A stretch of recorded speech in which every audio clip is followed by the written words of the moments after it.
words of our Divine Mother.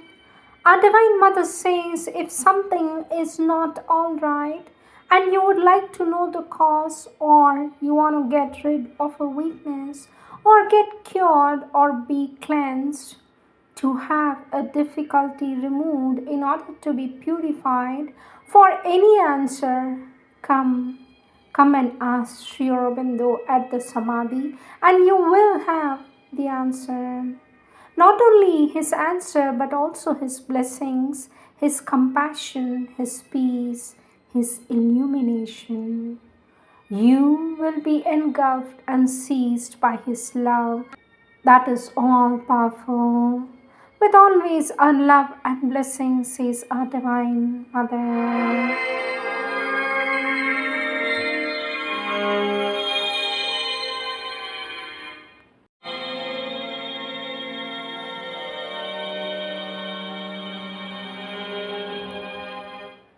Sri Aurobindo's Savitri, Book 6, The Book of Fate, Canto 1, The Word of Fate, page 428. Perhaps he came, an enemy from her past, armed with a hidden force of ancient wrongs, himself unknowing, and seized her unknown. Here, dreadfully entangled love and hate meet us blind wanderers mid the perils of time. Our days are links of a disastrous chain. Necessity avenges casual steps. Old cruelties come back unrecognized. The gods make use of our forgotten deeds. Yet all in vain the bitter law was made. Our own minds are the justicers of doom. For nothing have we learned, but still repeat our stark misuse of self and others' souls. There are dire alchemies of the human heart, and fallen from his ethereal element, love darkens to the spirit of nether gods.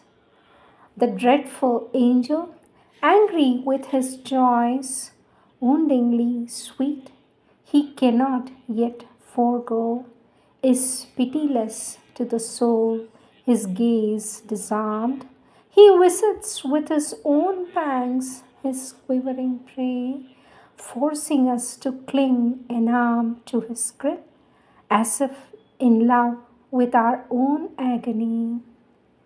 This is one poignant misery in the world, and grief has other lassos for our life.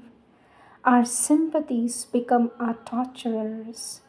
Strength have I my own punishment to bear, knowing it just, but on this earth perplexed, smitten in the sorrow of scourge and helpless things, often it feigns to meet other suffering eyes. We are not as the gods who know not grief and look impassive on a suffering world. Calm, they gaze down on the little human scene and the short-lived passion crossing mortal hearts.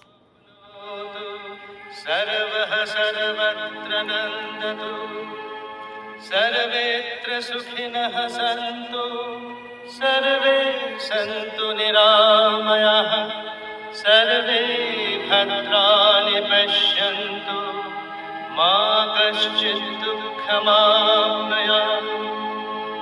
ॐ नमो भगवते माहेश्वरी स्वाहा एतत् पाद्यं श्रीमीरायै नमः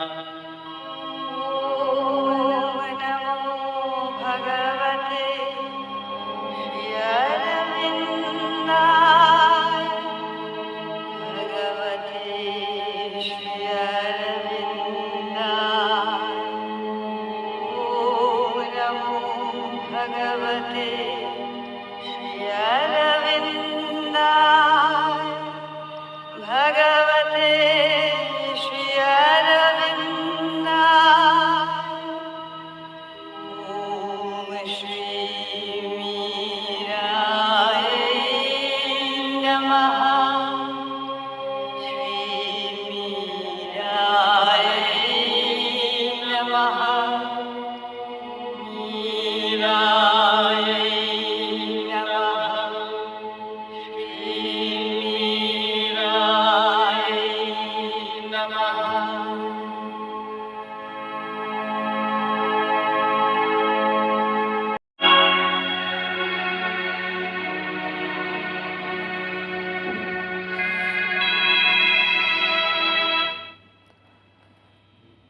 Words of our Lord Sri Aurobindo, taken from the collective works of our Lord Sri Aurobindo book, The Synthesis of Yoga, Volume 23, Book 1, 4/8, page 67.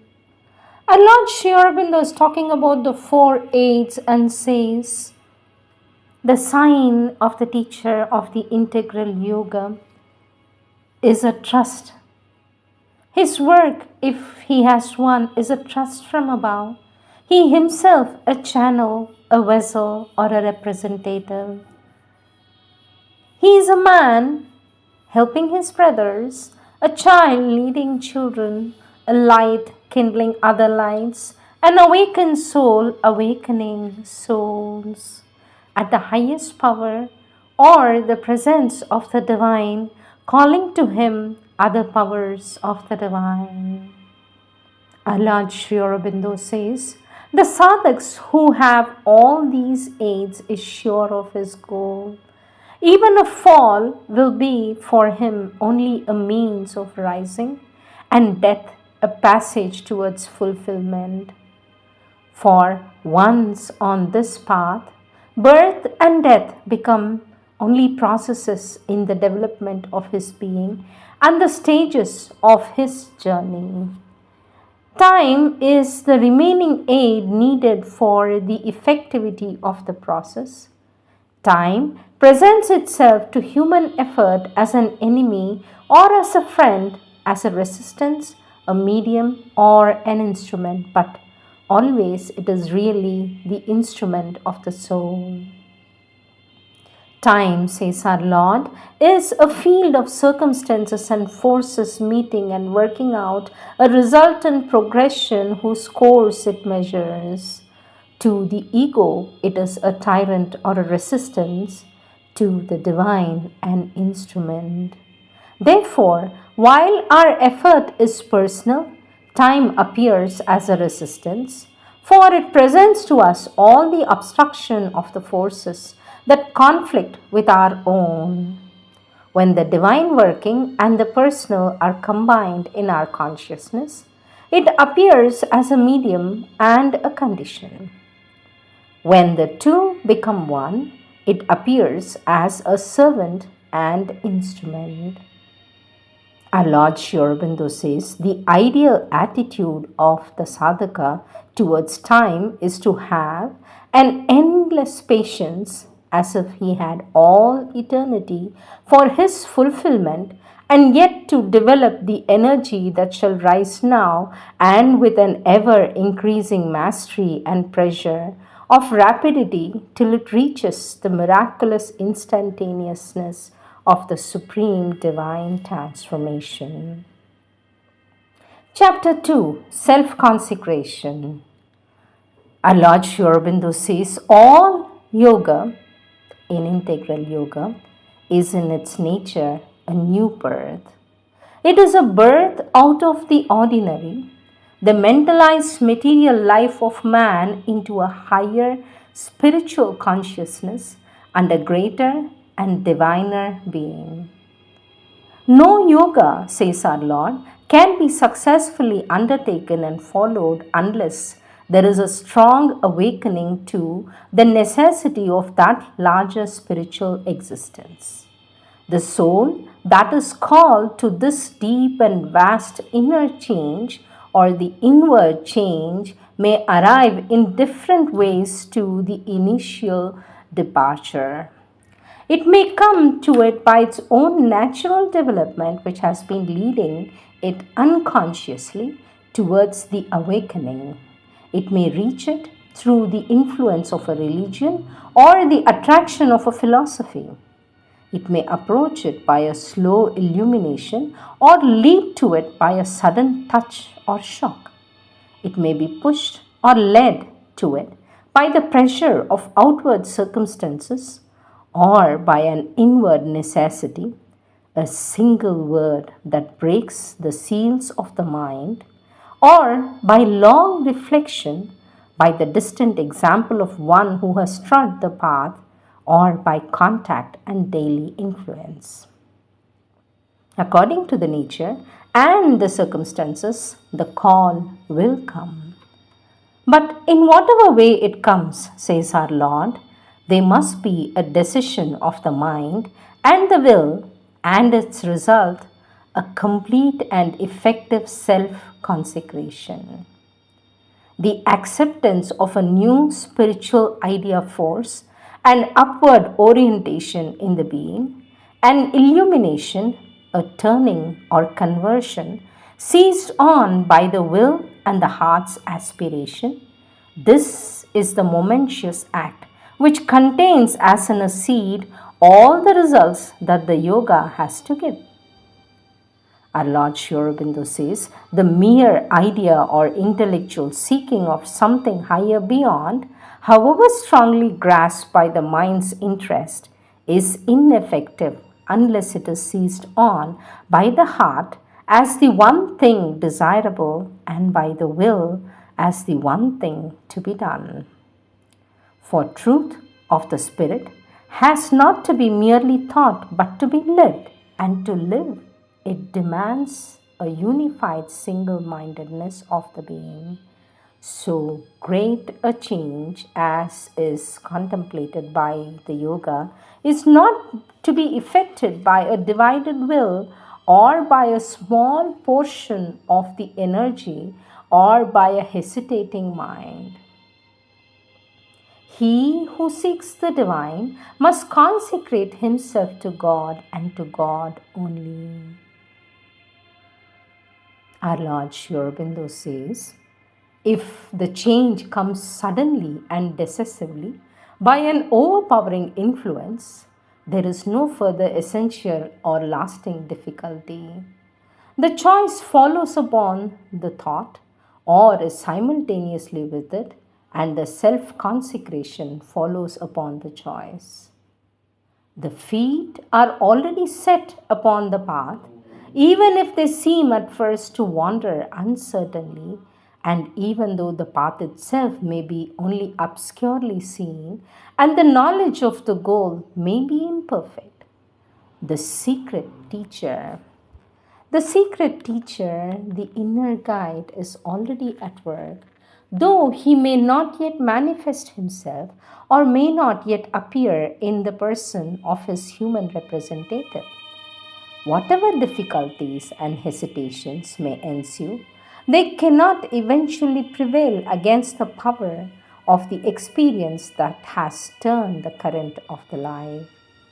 The call, once decisive, stands. The thing that has been born cannot eventually be stifled. Even if the force of circumstances prevents a regular pursuit or a full practical self-consecration from the first, still the mind has taken its bent and persists and returns with an ever-increasing effect upon its leading preoccupation.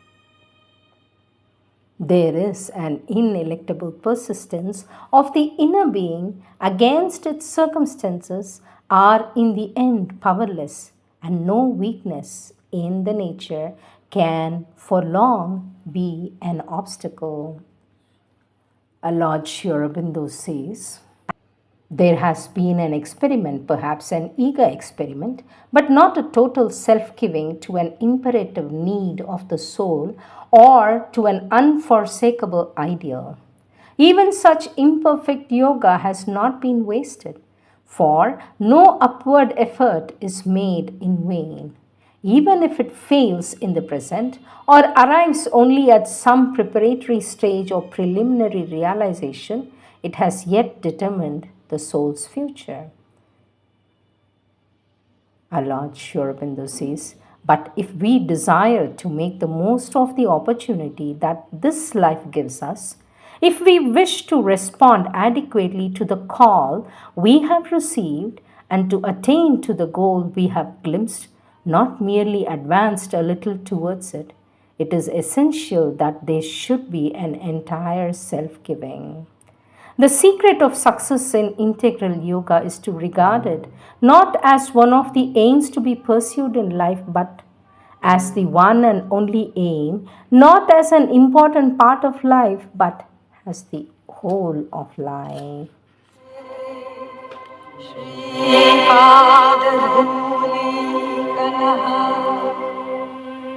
या ते रुद्रशिवा तनूरघोराः पापकाशिनी तस्मत्तमेव मम शरणम् तया नस्तनुवा शन्तमया गिरिशन्ताभिचाकशीः तस्मत्तमेव शरणम् ततः परं ब्रह्म परं बृहन्तम यथा निकायं सर्वभूतेषु गूढम् तस्मात् तमेव शरणम् ॐ विश्वस्यैकं परिवेष्टितारमीश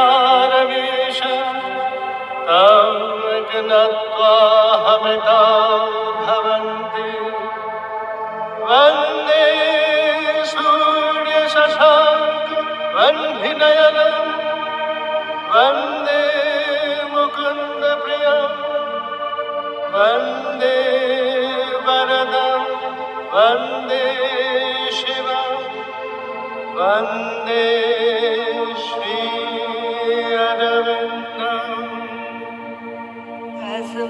तस्मत्तमेव मम शरणम् तस्मत्तमेव मम शरणम्. Prayers and Meditations, March 6, 1914, Geneva. After having suffered acutely from their suffering, I turned towards thee, trying to heal it by infusing into it a little of that divine love, which is the source of all peace and all happiness. We must not run away from suffering. We must not love and cultivate it either. We must learn how to go deep down into it sufficiently to turn it into a lever powerful enough for us to force open the doors of the eternal consciousness and enter the serenity of thy unchanging oneness. Surely this sentimental and physical attachment, which causes an agonizing wrench when bodies are separated, is childish from a point of view when we contemplate the impermanence of outer forms and the reality of thy essential oneness. But on the other hand, is not this attachment, this personal affection, an unconscious effort in men to realize outwardly, as far as possible, that fundamental oneness towards which they always move without even being aware of it? And precisely because of that, is not the suffering that separation brings one of the most effective means of transcending this outer consciousness, of replacing this superficial attachment by the integral realization of thy eternal oneness? This is what I wish for them all.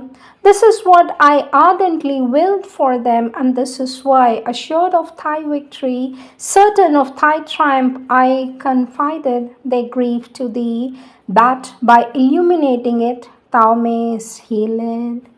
O Lord, grant that all this beauty of affection and tenderness may be transformed into glorious knowledge. Grant that the best may emerge from everything, and thy happy peace reign over the earth.